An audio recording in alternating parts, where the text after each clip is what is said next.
One of the strongest elements of the Infinity Saga was Thanos. It was. Marvel faced a bit of a criticism in the early years for having somewhat weak villains, and I get that. The Infinity Saga, though, they focused on the heroes themselves, and they used the villains as challenges to overcome.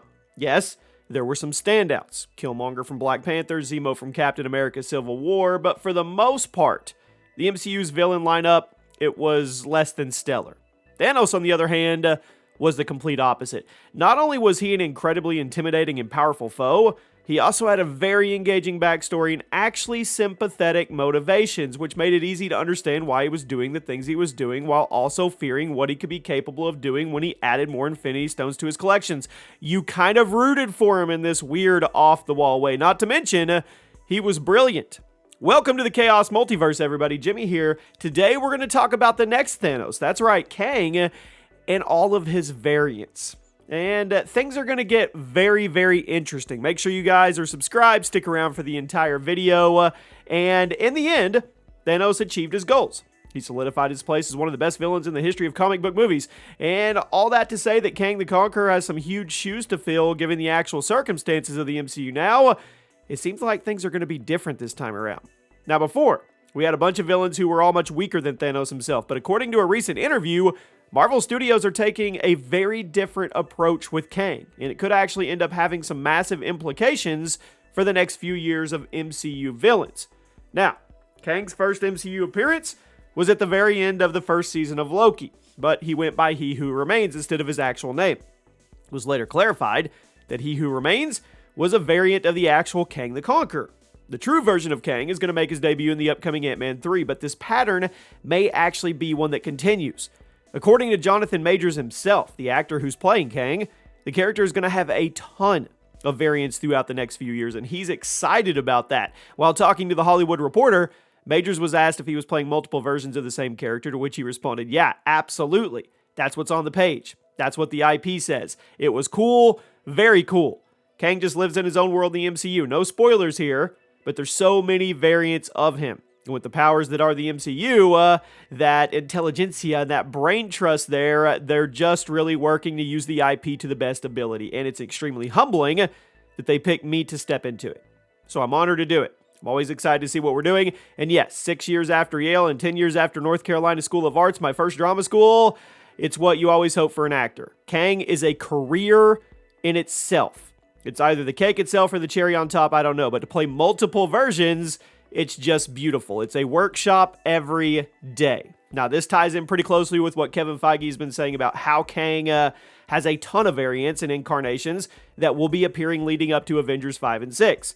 According to early interviews and reports, the Ant-Man 3 version of Kang will be this intense warrior and be a very different tone from the one we saw in Loki, who is more of a schemer. And it doesn't look like we're going to build up to a Kang. We may be getting a Super Kang in Ant-Man 3. The main takeaway from all this is not only the fact that Majors is taking the role extremely seriously, but there's literally going to be a ton of versions of the main villain, which is going to be absolutely fascinating to watch on the big screen as it plays out. Now, up to this point in the MCU, villains have obviously been singular personalities. I guess you could say Avengers Endgame kind of played with the idea of having multiple versions of characters like Thanos and Nebula, but not quite the same. In Endgame, we simply saw younger versions of existing characters, whereas Kang is going to be something entirely new and different. We're literally going to see a bunch of different versions of him on the big screen, which is going to be interesting. Some versions of Kang may be beatable by certain heroes, while others will be tougher, smarter, stronger, perhaps all three at once. Heck, it's not even confirmed at this point if the Ant-Man 3 version of Kang is actually going to be the main one. Are we going to get the Council of Kangs? The Marvel Studios team has made it clear. Ant-Man 3 is a very impactful movie for the overall story of the MCU, especially regarding where everything is going to go over the next few years throughout the multiverse saga. So we're likely going to get some solid answers regarding Kang and his insane reach across the multiverse. It's been suggested by the end of Ant-Man 3 that different variants of Kang will be unleashed on the main MCU timeline, which could have some insane effects on the next few years of Marvel's content. Right now, Kang is more or less restricted to certain timelines and universes, meaning he's essentially locked off from the main MCU timeline where all the movies have taken place. But if the end of Ant-Man 3 takes off his restraints like I think it's going to, then we have our big new baddie. Phase 4 has been a little aimless. It has, because Marvel is just trying to figure out how to get from the Infinity Saga to the Multiverse Saga, and because of that, there wasn't really one big bad guy for heroes to rally against. However, If Ant-Man 3 unleashes a ton of new variants of Kang and allows him to step into the main timeline where all our heroes currently live, which you know they're going to, it's going to create a reason for new Avengers to band together. And everything will continuously build towards Secret Wars.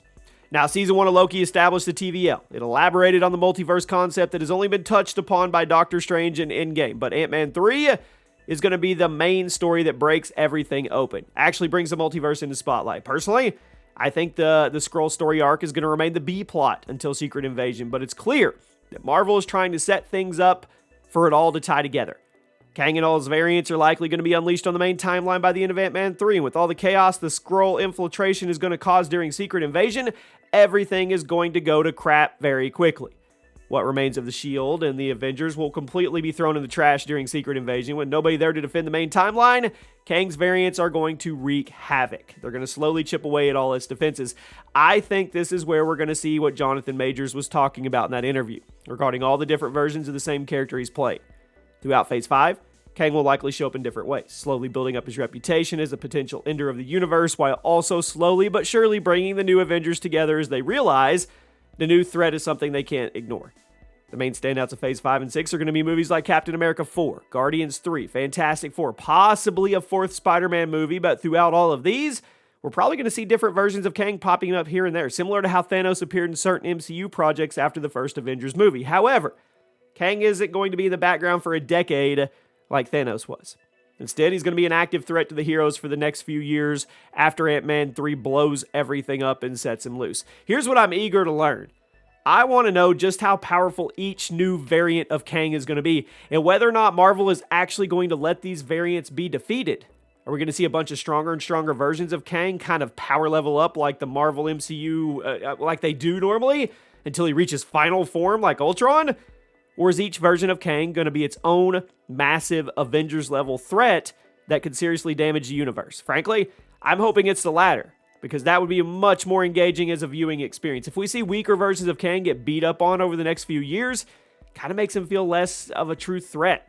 But if each Kang variant is just literally going to town on everybody and never truly defeated, that leads to a giant confrontation where the Avengers basically have to stare down a whole army of Kangs. I can't wait for that. He's an interesting character, ton of potential, especially on the big screen in a giant cinematic universe, but I'm really not sure how Marvel can utilize that. They can't just do full Thanos here a second time, because then everybody would know where it's headed. But I also don't think the plan, I don't think that is. Secret Wars simply wouldn't be possible if everything was leading towards a single confrontation. Thanos was, slowly but surely fighting for control over a single universe, a single timeline, which is why the final battle of Endgame felt satisfying. Kang, he's looking to take over the entire multiverse. So it wouldn't make sense for a final confrontation just to be one giant fight like at the end of most Avengers movies. The conflict is going to be far more layered than that. The buildup is going to be more complicated, but the prospect of having a whole army of Kangs, that's pretty insane. It's clear that the actor in charge of bringing him to life is taking this very seriously, and we aren't even talking about Doctor Doom, my friends. That's a video for another day. Kang is one of the most intimidating villains in comic book history. In his initial appearance in Loki, I thought it was good. It didn't show his true power at all, but it showed a soft side of him. It laid the foundation for what's coming. The big thing that people need to take away from all this is that Kang is not a singular villain. He's not a Thanos. He's not a Killmonger where the conflict ends when he dies. The Infinity Saga ended once Thanos was defeated and his plans were thwarted. Kang, it's much deeper than that. The onion has many more layers. He's managed to venture across the multiverse, get all the different versions of himself on the same page with a single goal, which is way more intimidating than one dude trying to take over one universe. I think a lot of Marvel fans are a tad worried that the new MCU conflict is going to devolve into basically just being the Infinity Saga again, but with more characters. After reading the interview with Kang himself, I'm pretty confident about this experience. Phase 4 was certainly rough, but the transition to Phase 5, it looks like everything is going to come together and revolve around a new threat. It also helps that the new big baddie is one of the most overwhelming and unique villains ever put on screen. I could be getting ahead of myself, and obviously Ant-Man 3 is going to make things clear for the big picture, but I'm excited. I'm excited for Kang to finally become the main focus of the MCU, and I'm very, very eager to see what they're going to do with him and how it's going to tie into that Skrull storyline as well. Let me know your best guess. Let's put a number on it. How many Kang variants will we see by the end of Phase 6? I'll see you guys soon.